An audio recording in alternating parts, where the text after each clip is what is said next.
la suite donc, du TP numéro 1.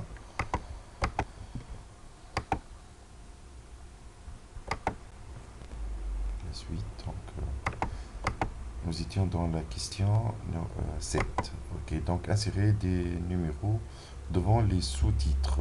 Des numéros devant les sous-titres. Donc on va mettre ici sous-titre 1.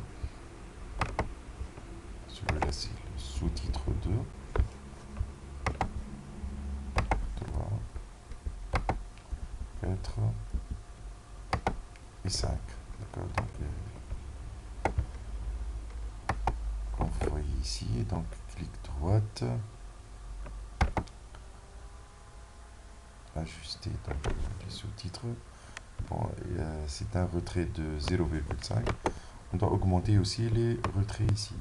Donc, texte.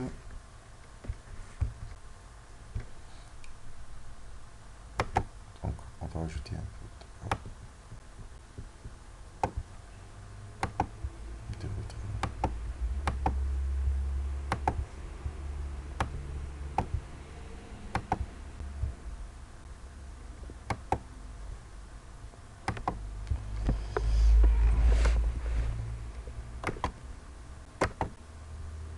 La question suivante, insérer des puces de couleur rouge de cette forme qu'une étoile devant les paragraphes de chaque sous-titre.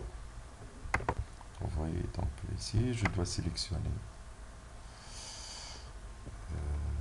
ici les paragraphe 1.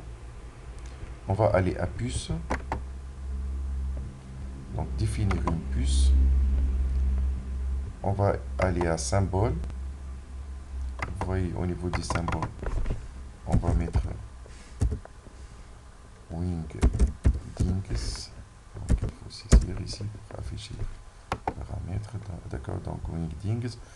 Dans ce police wingdings, on trouve l'étoile ici, le symbole. D'accord, donc je sélectionne l'étoile. Je clique sur OK. Comme vous voyez, c'est pas de couleur rouge. Donc je dois aller à Police et changer la couleur, comme vous voyez ici. Ça va devenir étoile rouge, comme vous voyez. De même ici. Le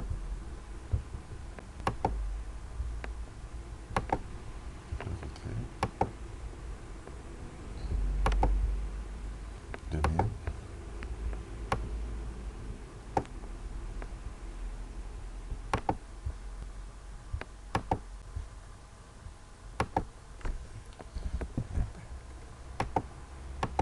On revient aux questions. Ajouter une lettrine hauteur 2, distance 0,2 cm du texte dans le texte du premier paragraphe. Donc une lettrine, c'est la L qui est grande. Donc je sélectionne la L. Je dois aller à insertion. Insertion, comme vous voyez ici. Il y a la lettrine ici. Donc, vous voyez, je dois aller à option de lettrine. Donc dans le texte, c'est dans le texte. Arial, donc le type et 2. Et ici, je dois mettre, il a dit 0,2 cm, comme vous voyez. Et je clique sur OK, comme vous voyez le L. C'est la distance 0,2 cm. La question suivante, celle-là c'est la lettre. Diviser en deux colonnes les paragraphes conçus vitamines. La deuxième colonne doit commencer par 3.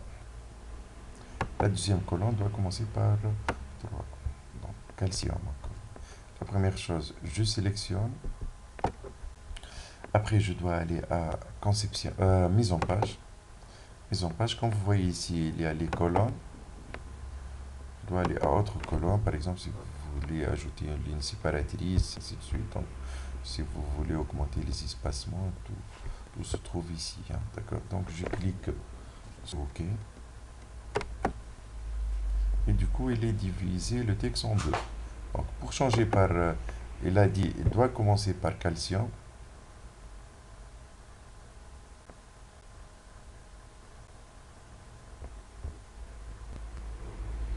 Donc, je mets le curseur sur calcium ici. Comme vous voyez dans mise en page, il y a ici saut de page.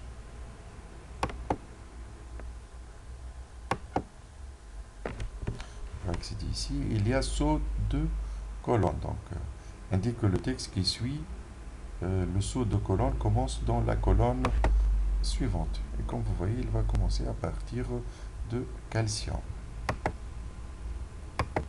Donc, pour la question suivante, il a dit modifier la mise en page comme suit. Donc, gauche 2,75 cm, droite 2,75, haut 2 cm et 2 cm. Et la mise en page, donc marge personnalisée.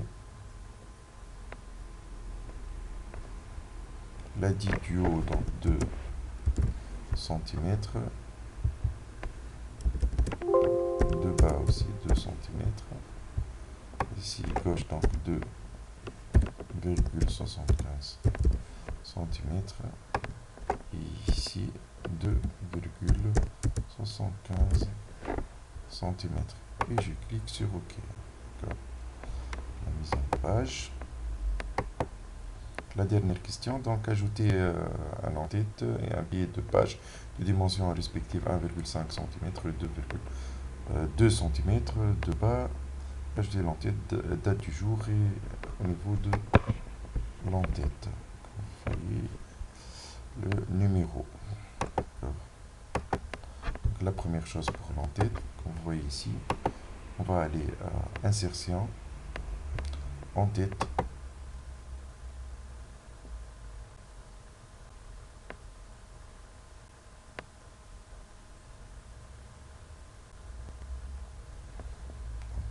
Comme vous voyez,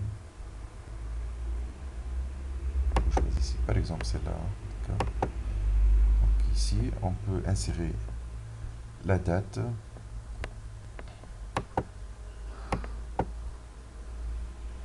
au niveau de l'en-tête ici.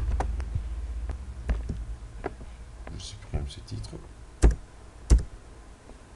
Après, j'insère la date, comme vous voyez. Donc, par exemple, mardi, le 20 octobre. Après, avec le bouton tabulation qui se trouve à gauche du bouton A. Le bouton tabulation, on peut me déplacer vers la fin. Par exemple, pour écrire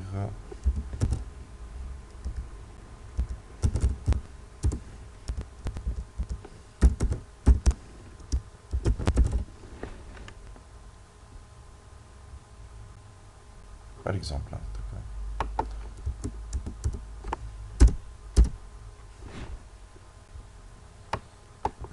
Maintenant, je fais double-clic. Si je veux revenir à l'en-tête, je peux faire un double-clic. Si je veux revenir à la page, donc je fais double-clic ici pour revenir. De même, on fait insertion. Il y a pied de page.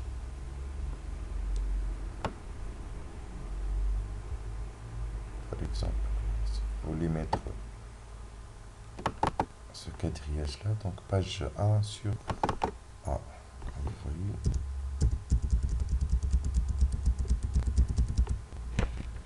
Si je fais des entrées, donc on va trouver page 2 sur 2. Celle-là, ça va devenir page 1 sur 2. Merci pour votre attention.